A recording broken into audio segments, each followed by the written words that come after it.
Yang harus menyampaikan saya menyesal, maafkan saya janji tidak akan mengulangi perbuatan. Itu siapa yang harus mengatakan itu? Penjambretnya atau Mas Hoginya? Dua-duanya kayaknya. Dua-duanya. Kalau dua-duanya akhirnya bersepakat saling memaafkan, maka semestinya tidak ada dong wacana tentang ganti ruginya berapa perak. Iya. Maaf ya, saya lulusan PTN ternama di Republik ini, UGM. Oke. Dulu, Sama Pak Jokowi dong. makanya saya ini ada angkatan Pak Jokowi. Oh, Hutan juga? Oh bukan. Oh, bukan beda ya. Tapi yang ingin saya katakan begini, dulu mana ada mahasiswa non UGM, apalagi swasta yang berani-beraninya membuli UGM. Nggak ada yang berani. Sekarang dibully UGM. UGM kepanjangan apa? Universitas Gangguan Mental. Coba kan.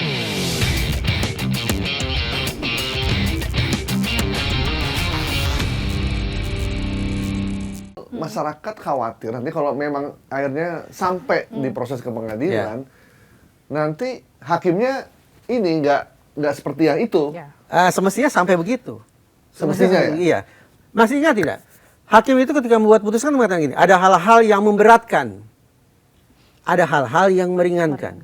Nah, pada momen-momen seperti itulah sesungguhnya terdakwa Mas Hogi kalau dia masuk ke persidangan, maka dia bisa lolos dari lubang jarum. Ada yang di komen tuh bilang jangan sampai kalau masuk pengadilan nanti sama kayak Vina.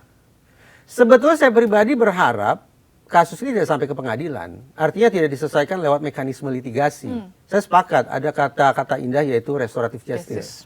Tetapi maaf, ini kan suka tidak suka ternyata berkasnya sudah sampai di kejaksaan. Setahap lagi sebetulnya sampai di persidangan.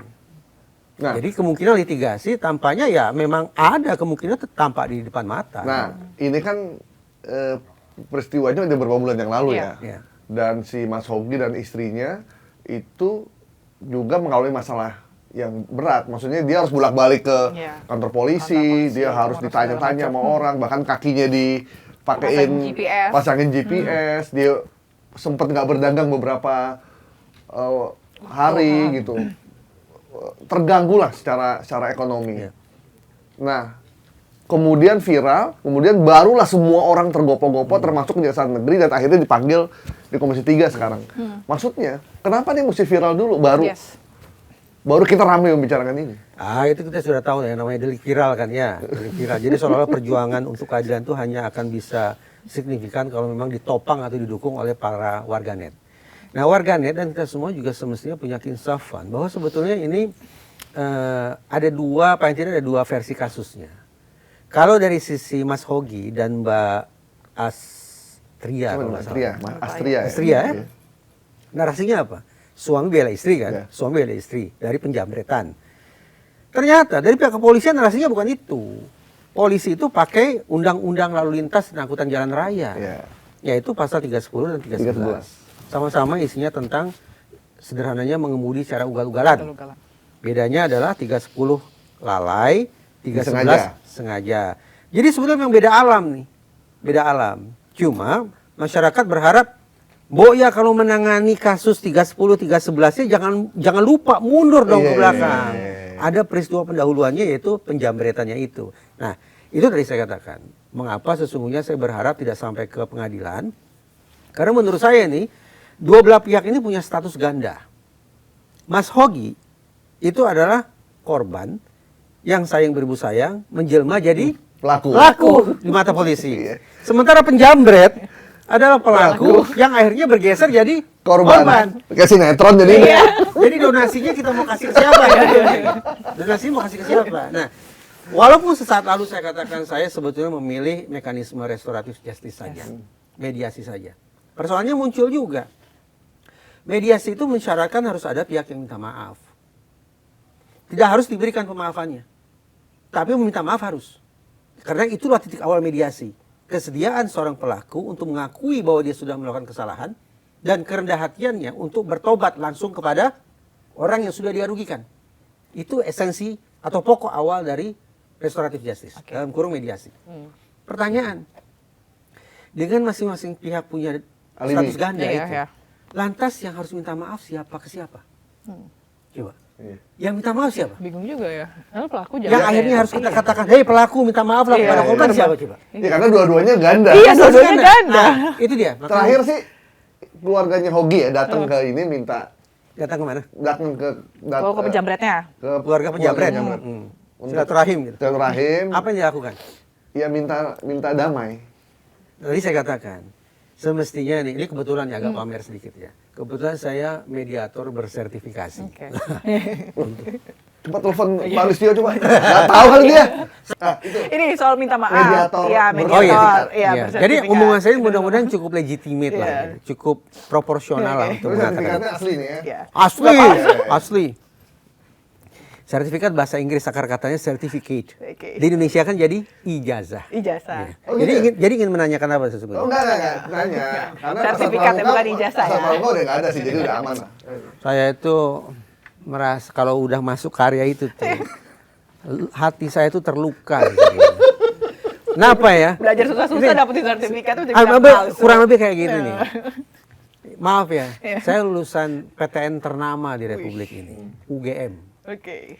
Dulu, Mana mana Pak Jokowi dong? makanya saya ini ada angkatan Pak Jokowi. Oh, Sultan juga? Oh bukan. Oh bukan beda ya. Tapi yang saya katakan begini, dulu mana ada mahasiswa non UGM, apalagi swasta yang berani-beraninya membuli UGM. Gak ada yang berani. Sekarang dibully UGM. UGM kepanjangan apa? Universitas Gangguan Mental. Coba kan gak enak omongan kayak gitu.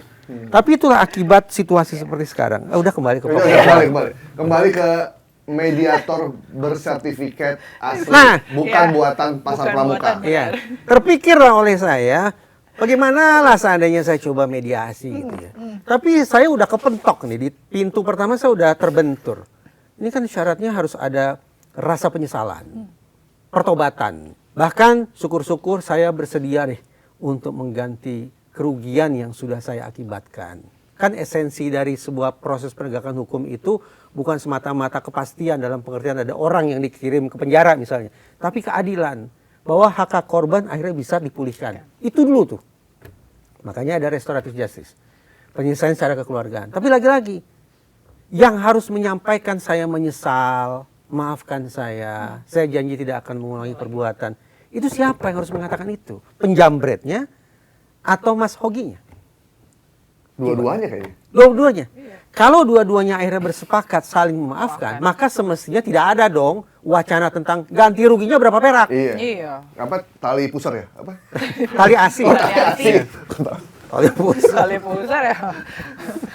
Tapi sekarang sudah berkembang narasi itu. Konon di ruang rapat Komisi 3 sudah ada perbincangan tentang berapa perak sih ganti rugi yang diminta oleh salah satu pihak kepada pihak lain. Loh, kalau begitu konstruksi situasinya, maka berarti pihak yang minta ganti rugi memposisikan dia sebagai korban. Dan pihak yang harus bayar ganti rugi adalah pelaku. Loh, barusan kita sepertinya bersepakat. Dua belah pihak statusnya ganda. Iya. Jadi gimana? Gimana ya? Jadi gimana?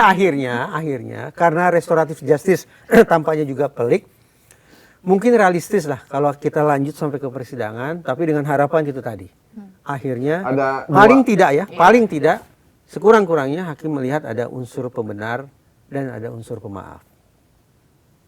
Mungkin juga rekomendasi untuk Polres Sleman. Studi banding.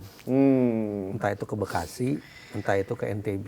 Walaupun situasinya tidak sungguh-sungguh apple to apple juga.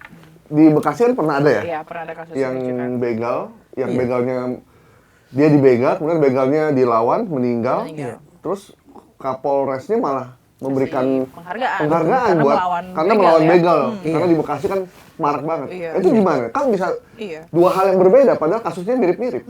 Situasinya mirip, tetapi dalam proses hukum tetap tidak boleh pukul rata. Tetap harus ditelisik satu persatu. Karena niscaya ada kekhasan satu sama lain. Dalam kasus di Bekasi dan NTB, Lombok atau di Iya, mana di itu, Lombok. benturan antara si korban begal dengan pelaku begal terjadi di situ pada saat itu juga. Jadi kematian pelaku begal terjadi di situ juga, pada saat itu juga. Sementara dalam situasi Hogi yang tadi saya katakan, ternyata boleh jadi Mas Hogi masih bisa berpikir jernih untuk menentukan saya ngambil keputusan yang mana ya, saya mengambil opsi yang mana ya. Berbeda dengan situasi Bekasi dan begal dan NTB yang memang sepertinya tidak memungkinkan untuk berpikir opsi 1, opsi 2. Karena dalam kasus NTB juga sudah dipukuli dengan parang. Oke, berarti bisa masuk ke dalam pembelaan. Pembelaan diri di kasus Bekasi sama Sebetulnya semua Lombok ini. pembelaan diri, Mbak Zila. Dalam kasus Mas Hogi, kalau dia berlanjut ke persidangan juga itu dia pembelaan diri. Tetapi sekali lagi, pembelaan diri dengan alasan apa? Alasannya itu yang akan diuji. Waktu kasus polisi nabrak ojol, ya kan? Hampir mirip-mirip kan? Mereka beranggapan satu tidak melihat, Tidak melihat, ada ya, juga spot. untuk menghindari takut massa akan amukan massa. amukan massa. Jadi dia melindungi diri dia dari amukan massa. Cuman ketika lewat ke lindes dan akhirnya juga gimana kasusnya? Iya, kayaknya nggak. Etiknya sudah selesai. Iya. Saya nggak tahu berlanjut ke pidana atau kayaknya tidak. enggak, cuma terakhir di etik deh. Ya, cuma di etik ya. Cuma di etik doang kan? Kan hampir mirip-mirip kan tuh? Iya, Ya. Modalnya mirip kan? Dia melindungi diri juga kan dari amukan benar. amukan massa. Ya makanya sekali lagi, semua orang boleh mengklaim saya menghindari amukan massa. Semua orang boleh mengklaim saya sayang sama istri saya ingin melindungi suami saya, semua orang boleh saja bila Tapi diri gini, gitu. Mas. Tapi pada akhirnya harus diuji. Misalkan saya dalam situasi Pak Hogi ya, istrinya ini kan lagi naik motor. Ya. Kemudian jambretnya sambil naik motor, pakai cutter, copot tasnya, diambil. Itu sama kalau kita CFD ada orang lagi lari ya, Iya. tiba-tiba motor ngambil Tas atau tas apa. atau handphonenya gitu. Nah, kalau gitu nggak ada ngejar, takut jadi tersangka. Mungkin kalau saya ngelihat, pasti saya lihat istri saya dulu. Kalau istri saya jatuh, berdarah dan fatal, saya nggak pikirin tuh jambret. Oke. Saya akan ngurus. Oke. Oke deh, kita uji ya. Iya. Berarti Mas Gaib akan lihat kondisi istri. Iya. Kalau dia luka parah, Berhenti. berhenti. Bawa ke rumah sakit. Itu penyawa paling utama. Oke, karena isunya sangat mendasar ya, Iya. hidup atau mati gitu Hidup kan atau ya. mati. Oke. Tapi seandainya istri Mas Gaib dalam kondisi hidup, lalu Mas Gaib akan melakukan apa? Mengejar. Mengejar. Iya. Pertanyaan saya, ketika Mas Gaib mengejar penjamret, tujuannya apa? Ngambil itu tas. Ngambil tas. Itu barang-barang yang Karena kita punya kesempatan buat ngejar. Ya. Itu yang tadi saya katakan. Kalau itu yang dilakukan, boleh jadi hakim mulai mempertanyakan, benarkah orang ini marahnya 9,5? Karena ternyata rasionalitasnya tetap berjalan secara optimal. Klaim naik pitam, klaim hit of passion itu justru akan mengena pada sasaran ketika yang Mas Gaib lakukan adalah kemudian menabrak penjamret. Saya tidak sedang memberikan saran, itu bukan saran, itu bukan rekomendasi. Tapi saya ingin mengatakan, hitung-hitungan emosi yang menggelegak, yang berkonsekuensi pada lumpuhnya akal sehat, itu akan lebih tercermin pada perilaku kejar penjamret, tabrak, jeger. Karena tidak berpikir tentang hal lain. Saya tidak berpikir tentang tas, saya tidak berpikir yang lain, kecuali semata-mata mengekspresikan atau meluapkan emosi saya yang sudah naik ke ubun-ubun itu tadi. Nah, itu justru kalau perilakunya seperti itu, hitung-hitungan yang tadi saya sebut lebih mengena. Tapi kalau misalnya kita nggak menyelamatkan, misalnya tadi Mas Gaib istrinya, mungkin di pikirannya Mas Gaib atau saya mungkin berpikir, kalau nggak saya ngejar atau saya yang ini, saya harus berharap sama siapa gitu. Mungkin banyak orang-orang masyarakat yang berpikir sekarang mungkin bukan polisi tidak bisa diandalkan ya, cuma maksudnya geraknya agak lambat. Jadi kita berpikir, oh kalau nggak kita, siapa lagi nih yang mau menolong kita? Mungkin Mas Hogi habis nonton Panji. Kita mau berapa sama siapa lagi? Polisi kita begitu. Ya, udah gitu, kita hanya berapa diri kita sendiri. Wah, kayaknya kita mesti berapa sendiri deh. Coba lihat, yang salah. Walaupun kesannya mulia, ini suami yang budiman, tapi sesungguhnya kita bisa memotret akal sehatnya jalan. Dia bukan naik pitam.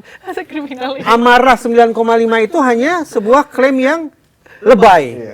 Di hiperbola. Nggak waras dan Di simpel dramatisasi. Nggak waras dan simpel. Nah,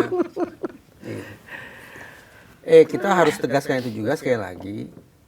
Jangan salah ya, posisi saya adalah sesungguhnya saya berharap tidak lanjut ke persidangan. Kalau lanjut ke persidangan ada unsur pembenar, ada unsur maaf bagi Mas Hogi. Jadi mesti dipahami bahwa Mas Reza bicara dalam konteks keilmuan ya.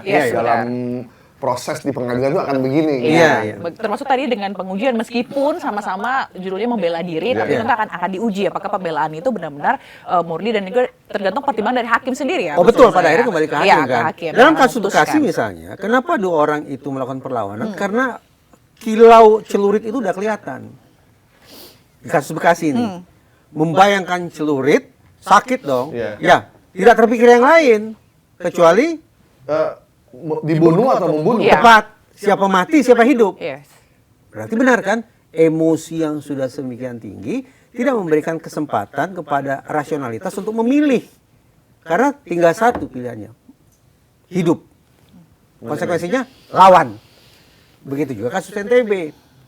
Udah kena parang, tangan, punggung, leher, segala macam, nggak ada pemikiran lain. Kecuali serang balik. Dalam situasi Sleman, kalau memang benar nih versi media pemberitaan seperti itu, maka justru saya menangkap situasi di Bekasi, NTB, dan Sleman Jogja sesungguhnya tidak apple to apple betul. Tidak sebanding betul. Situasi Sleman Jogja berbeda dengan situasi Bekasi dan NTB. Tapi jadi penasaran, misalnya amit-amit, kita dalam kondisi gitu, Mas Reza, apa yang akan kita lakukan? What should we do gitu maksudnya? Masyarakat mencontohkan kalau ada begitu lagi, udah kita nggak usah kerja. Iya, udah deh nanti kita udah Nanti misalnya kita punya intention buat membunuh. Karena kita berpikir pakai akal sehat, iya. Sayangnya ini obrolan kita ini kan akan ditayangkan kan ya. Jadi sudah barang tentu saya juga nggak mau dicap sebagai orang yang memprovokasi masyarakat untuk melakukan aksi main hakim sendiri. Ngerti lah maksud saya. Paham. Gitu. Saya hanya bisa kembali ke tataran normatif. Berikan kepercayaan pada Polri untuk menegakkan hukum. Nah, gitu. Ya, itu Mas Reza aja lah. Emang nggak percaya pada polisi? Nggak percaya pada polisi? Saya percaya pada Allah Subhanahu Wa Taala. Nggak boleh Mas Gaib, kita harus optimis, harus percaya. Kita percaya sama Allah Subhanahu Wa Taala dulu. Itu baru pada lembaga-lembaga yang lain. Pertanyaan saya bukan Mas Gaib percaya pada siapa, bukan. Pertanyaan saya Mas Gaib percaya tidak pada polisi? Percaya. Berarti setuju dong kalau polisi agar bisa melayani Mas Gaib dengan maksimal, tempatkan langsung di bawah presiden. Bukan di kementerian. Apalagi Gua langsung ke situ sih. Agar bisa melayani sebaik-baiknya. Semangat ya. sampai aus nih. Ini belum masuk situ. Ntar. Oh, enggak. Ada pertanyaan itu ntar soal itu. Nah, apa dia lupa tuh pertanyaannya. Nah. Aduh.